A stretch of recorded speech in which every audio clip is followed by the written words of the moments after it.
Hi there, friends of the sun, and welcome to a new video. First of all, Happy New Year. I hope you had a good start. Mine was pretty relaxed. I went to sleep because I hate New Year's Eve. Next year, I'll join the fire department again, so expect exciting videos. As always, let's start the new year on Hey Aaron by looking back at the past year. Since you want to know again, how much did Troshke make? What I can say right away is that it was the best year I've ever had financially. That was definitely worth it. Despite everything, a lot has changed, because last year, so 2024, it was still like this. I did everything as Aaron, a sole proprietor, then I met dear Jonas. We founded Numbers Matter together, then we found Mirko as the managing director because both of us are just so... That's how it happened that all the employees who were employed by me as Aaron moved to the company. A lot of clients, a lot of productions, and accordingly much less happened with Aaron, the sole proprietor, but of course more happened at Numbers Matter. I'll tell you what we did there, how much we earned, and what the profit will be. Since I'm recording this for you today, on December 31st, I don't have all the BWAs yet. Then we can balance it out later. These are all rough estimates. A lot of it is just gut feeling, but I think you can use it as a guideline for how things went. In 2024, the founders of Numbers Matter were Jonas and me. The company really took off that year, grew a lot, and we realized, hey, with all our other projects, we can't manage it. That's why in 2025, Mirko joined us, so now the three of us run the company together. Mirko is the managing director and oversees everything. Jonas and I each have our own areas, and the great thing about Jonas and me is that we're not interested at all in each other's area. I handle production, YouTube channels, and content, and Jonas takes care of Instagram, TikTok, YouTube algorithm, advertising on Facebook, Meta, which I'm also not interested in. And very often I think outsiders would say, how can you have so little interest in each other? But I love that about Jonas and me. I tell Jonas, hey, the client wants some reach, go ahead, take care of it. That works well since everyone does their own thing. Occasionally we meet to share ideas and say, look at this. We also come together with clients, and then it works perfectly. And now Mirko, who's in charge and organizes everything, it's really going very well. We had a very nice office in the Waldorf Astoria, 19th floor, but unfortunately we had to leave. We've rented a new office. Yes, furnishing also costs money again. We've hired new employees. I'd say at Numbers Matter, there are about 20 to 25 people working there, and we do various things. YouTube channel production, we do Nordwalla, My Deals, GFK Engineers. By the way, a little fun fact, GFK Engineers is an engineering channel. They also have a relaxed 2,000 subscribers and get their views. Despite everything, with such a small channel, you might wonder if it's worth it. Yes, it is, because it's verifiable that GFK has gained about 12 to 15 employees through their YouTube channel. Engineers, so smart people, not like me. If they had hired a headhunter and paid for it, you can check how much that would cost. Headhunter fees for engineers are about 10 to 40,000. And if you calculate that for, let's say, 12 employees, GFK, you're doing well. New employees, they're growing. They show you their great work, so feel free to follow them. I don't need to mention Marco Scheel. We're all bargain hunters with My Deals. This year, a major project at Numbers Matter and the Hyder wedding, maybe you've heard. Layla and Mike Hyder got married. It was produced by Rainer Lauf, Mr. Big Brother. He told me, Aaron, to handle it with my young team. Ultimately, Natalie from our team did it. Of course, we were also at the big wedding in Italy, and yes, I was in the control room. I fed everything the hosts should say into their earpieces. From my other startup, BAM, a production company, more on that later, Dirk also joined. In the end, all the companies still collaborate. Dennis from the Kiosk handled catering too. That was an awesome project this year at Numbers Matter. We also handle reach generation on the side. Jonas can discuss it. He'd say, I play the algorithm this way and trigger it that way. That's when we all stop listening, but it works. We run the Instagram profile, for example, for Gunter from WWE and then for many others. He also does Vladimir Klitschko. We did Cindy from Marzan for a while. Jonas manages publishers for reach, giving you more YouTube views and more. He handles it all. And since I don't listen to him, I can't explain to you what he does, so it's best if you ask him yourself. Overall, Numbers Matter made about 5 to 6 million in revenue, and the profit, Mirko told me, because he has the numbers, will be around 4 to 600,000, of which a third belongs to me. We don't know yet if we'll pay it out, but I'd say it was a good year. More employees, a new office. 2026 can come at Numbers Matter. My dears, another project I have is Hey Ally. Hey Ally is a management company where we take care of influencers. I don't do much there. As the founder, I manage 2 or 3 talents, which I'll mention soon. Basically, it's classic management. Many of you who regularly watch the annual review know, Aaron, you had a management before Maui. Yes, and as you know, they had me and Christiane. We managed things with Niels, but Niels really screwed us out of a lot of money. And now it's like this. Last year, the situation was the justice system, insolvency administrator, lawyers, and so on.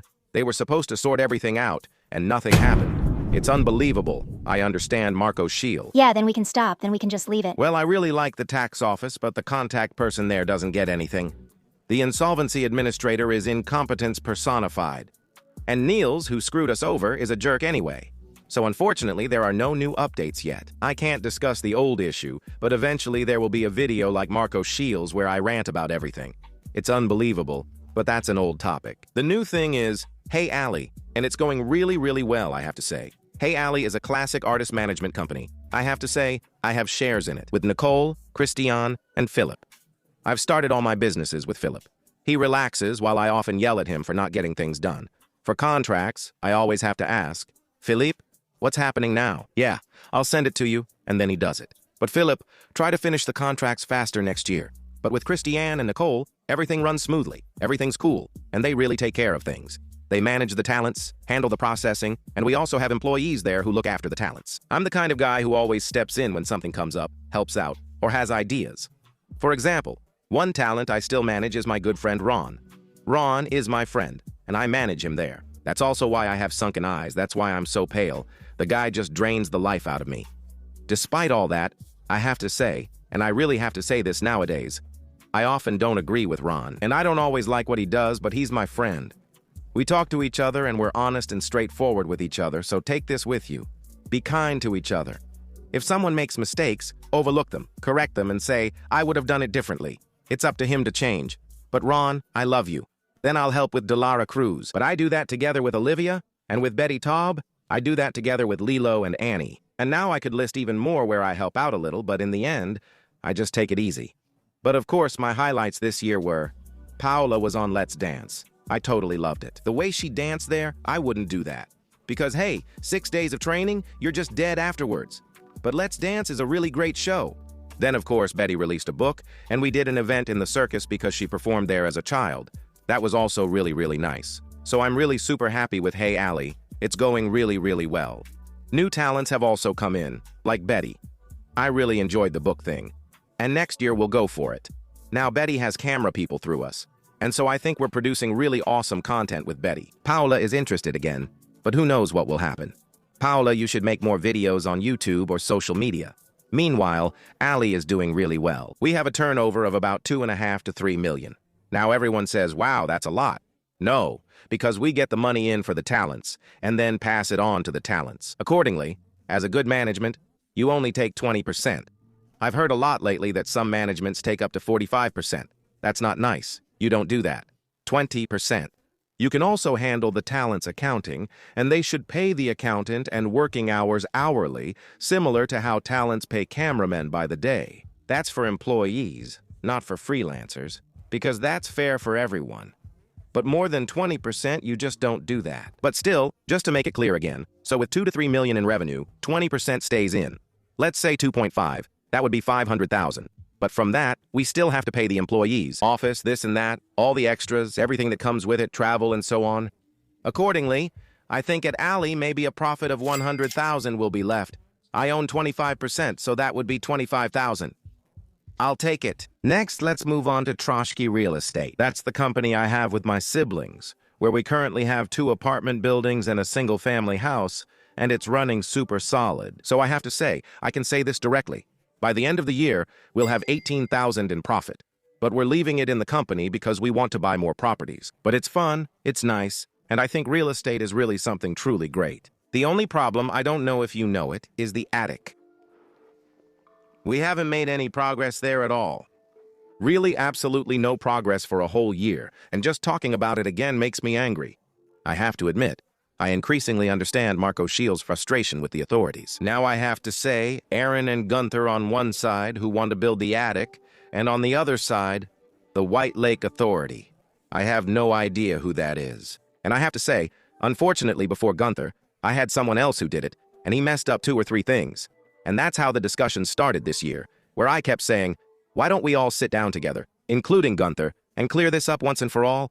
Because, surprise, Berlin has a housing shortage. Expanding something is great, but then authorities tell you to resubmit the application. Really completely, start from scratch, even though it was just a tiny little thing. It felt like just a piece of paper. And of course, I understand when you look at it from an official perspective. No, zero tolerance, submit it again. And I also say, hey, that's cool and fair. But Aaron takes a more humane approach, noting Berlin's housing shortage and recognizing someone eager to expand housing so more people can live there, full of ideas. Let's get going. I already have the money for renovations. Once we start, we'll have 2 great apartments to rent. I just don't get why there's no one at the authorities who says, great, you're right, come on, let's go ahead and get started. Well, maybe we'll be smarter next year. What you have to say is, in the one property that's in Berlin, I also have my office at the Kiosk around the corner. And that's where we sit. And what I notice more and more, and what really makes me angry, is the audacity of some people. For example, just the other day, the garbage bins were taken out. Bins in, bins out. Well, first bins out and then bins back in. And then the man from the BSR goes out and lets the door slam shut. And then I see on the camera how just a stranger comes up, holds the door open, goes in and looks around. These are all those little sneaky thieves, and I wonder what's going on these days. Like, I would never go into a stranger's hallway just to look around. I have to say it has happened before. There are really great courtyards in Weissensee. I once saw a gentleman there and said, I used to walk past this school every day and glanced in a few times. Can I look inside? I introduced myself as well. I live up there and I have the kiosk. And he was like, oh yeah, sure, come in. Then he showed me around and I saw Weissensee in all its beauty. And that's how you would normally do it. But I think those are just pickpockets, little sneaky.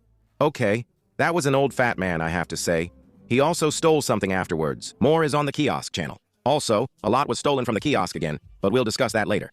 And it's just totally crazy. I don't understand people. And I have to say, I'm so frustrated by it now that I'd like to have Marcus stand there with a baseball bat. He said he'd mess up the kneecap of anyone who shouldn't be there because I don't get it. They have no reason to be there and don't know anyone. You should ask nicely instead of just going up there. That's why I think I can also recommend having a 30-kilo Rottweiler. Ah, mama! Ah! He handles it completely differently. But that makes me so angry. By now, there are so many little things about people that make me angry. I'm just getting old and grumpy. Then we come to my production company with Marcus Heidemans and the band, who all hang out together in the Marcus Lands universe. This year, unfortunately, there was no big production except for the one you saw last week. Who is the dumbest? It was received okay. I can already say this. We produced a total of 5 episodes that day, and all the costs for the 5 episodes, including travel for the talents, prizes, production, preparation, animation, camera crew, filming, editing, left, right, 1, 2, 3, 85,000 euros that BAM spent. We won't even come close to making that back. But that's important on YouTube. You have to try new things. You have to try to keep developing, have fun, and bring out new stuff. We tried many things this year, like BAM United States of America, which worked great on Hey Aaron, and there's more coming next year. But it might not have worked out. I thought, let's try a studio quiz show again. Maybe it'll work this time. No. Now the Hey Aaron, BAM team has to pay off a certain part of the production costs. Because of course the company I have with the other 2 shouldn't go into the red. Yeah, there are 4 more episodes coming. Who is the dumbest? Look forward to it and have fun. And just enjoy that a few influencers and a few celebrities are doing a little quiz and laughing around. Just take it a little more easy. Because when I saw the comments again yesterday, I thought, man, guys, it's just a YouTube video. But whatever. So bam, not much happened now. We're hoping for a big, awesome production in 2026. And that brings us back, closing the circle. There wasn't much production at BAM, which is just the shell, since that's where the television creators and Aaron with his universe are. And for some productions, I like to borrow people from the television creators. For example, Dirk, who came over and co-produced with the Hides, because Dirk is just the king when it comes to running formats. I mean running shows. I was sitting in the control room, say to the host, okay, ask this now, switch over there. Okay, the remote does this. Please ask Layla or Mike this and that. That's what I did on one side, and on the other side I needed Dirk from the television creators. I borrowed him, and he says, camera 3. Okay, tighten up camera 2, pull out camera 1, cameraman over there. And that worked really well. It was actually a lot of fun. So, if you want to do a big production, get in touch with us. We have veteran television stars from Lands, plus younger talents like Marvin Wildhagen and Aaron Troshke at the Kiosk. Together, a perfect symbiosis. And now we come to my favorite project, the Kiosk. The Kiosk was really phenomenal this year, I have to say. That thing rocked everything it was supposed to rock. We even did a trade fair from the Kiosk, Berlin Card Show, Olympic Stadium in March. That was a complete success and financially also quite nice. Then we started selling gold at the Kiosk, which was really well received. I would say the Kiosk made a turnover of about 1.6 million. Yeah, for a small kiosk in Berlin-Weissensee. Of course, a lot of it was through an online shop and everything around it. But I would say, out of the 1.6 million, about 50 to 100K were just from gold sales. You actually make even less profit on gold than on cigarettes, I have to say. And there's no point in trying to rob the Kiosk. Because when you come as a customer, you can buy your gold, pay for it, and then it gets delivered to your home. We have nothing to do with that, so don't get any stupid ideas. But it worked well. It was an idea like the trade fair. Then you have to say, the whole trading card thing. Really, I recommend to anyone who has a kiosk or any kind of store, start selling trading cards. The market is there, the customers are excited, the customers are in a good mood, they're motivated. The community in the trading card bubble is top-notch. They really only have cool people, and that's exactly who you want in your store, and for us, it worked out so well. Last year, we hired Atze specifically for trading cards, and now we've brought in Domi as well because it's become so much. The store made about 1.6 million in sales. That doesn't include BVG, which operates separately and isn't much. I only noticed this recently. With BVG, we get about a 1% commission, called a customer catcher. People come in, buy tickets, and grab cigarettes too. But when someone pays by card, we actually lose money since card fees can be higher. It's frustrating, but it's part of the business. Lotto isn't included as it's handled separately here. Imagine Lotto like this. Every month, people come in and play Lotto for 10,000 euros. Then Lotto takes 95%, and you get your 5 or 6% commission from that. So it's basically just a pass-through item. Now, what really brings in money is cigarettes. And with cigarettes, you really don't have any margin. You have to be honest about that, but it's also a way to attract customers. Where we really make money is, A, of course DHL, though I hesitate to say the name since, as you may know, there have been issues in the kiosk business. Still, we're the top-performing DHL branch in East Berlin, and I'm proud of that. And DHL always pays out a commission every month.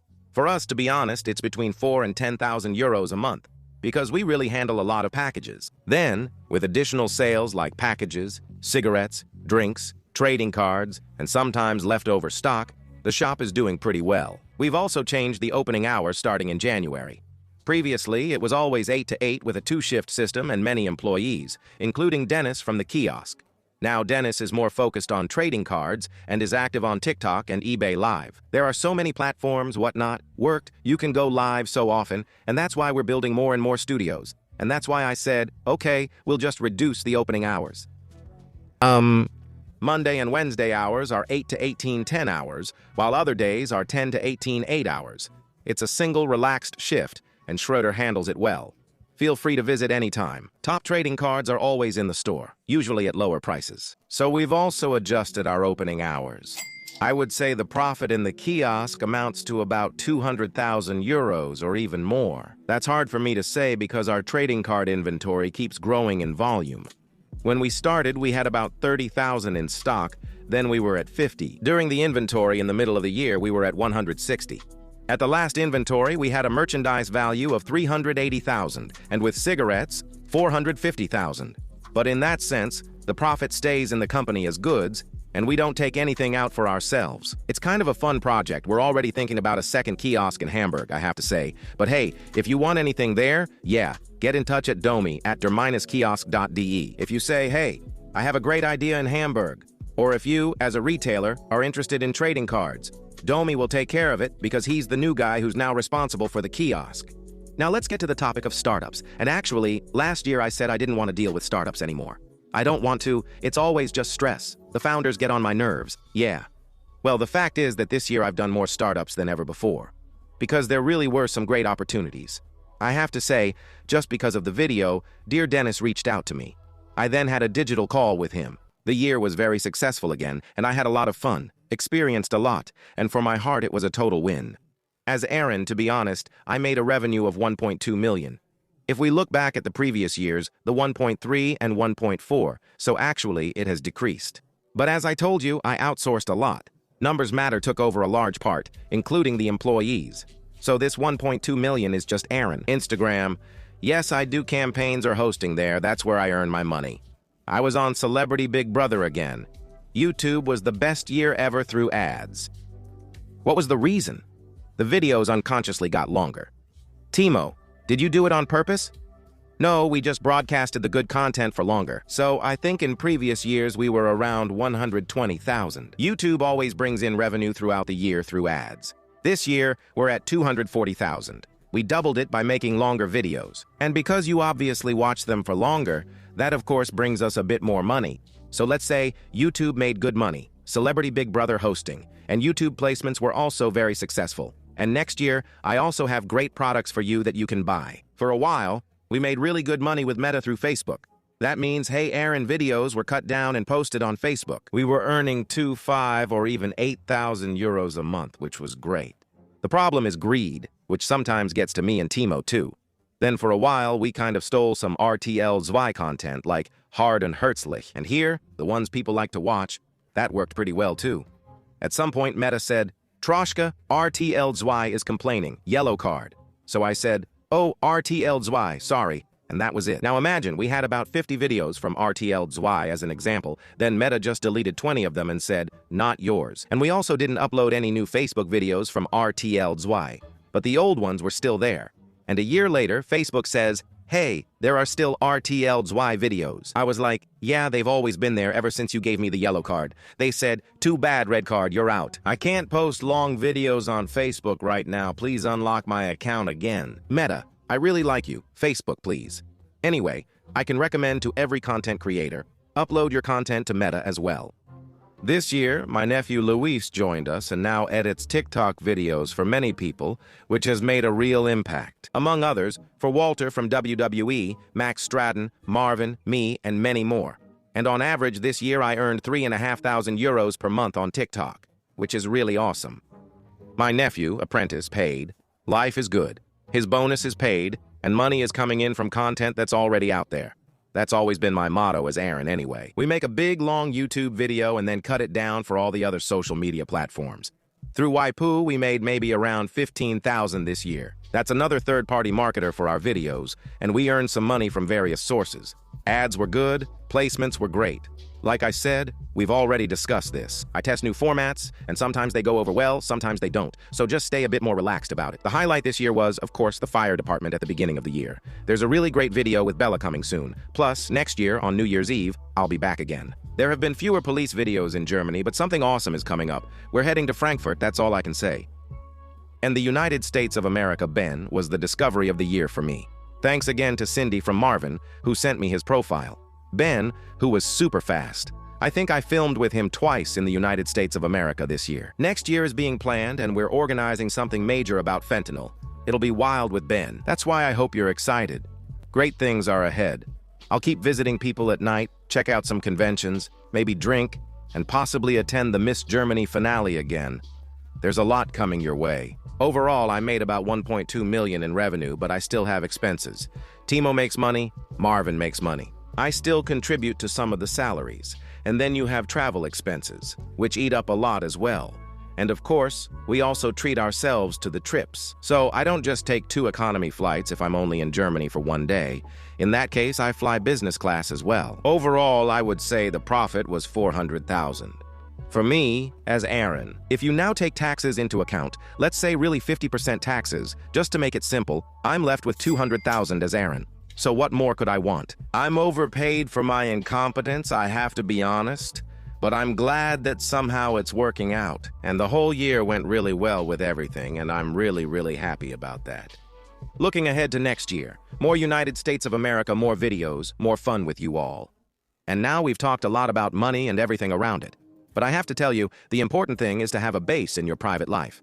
I notice this with more and more influencer colleagues. Hey, they're completely exhausted, just working all the time, and so am I. But my great fortune is having a wife, 2 wonderful children, a great family, and even our work environment is, I'll be honest, a bit cult-like. Everyone gets along and has a sense of humor, whether it's Annie, Olivia, John, Domi, Otzi, and probably others I forgot, like Lisa. We completely trust each other, which is why I enjoy our relationship. I believe 2026 will be a great year for us all. In that sense, bye.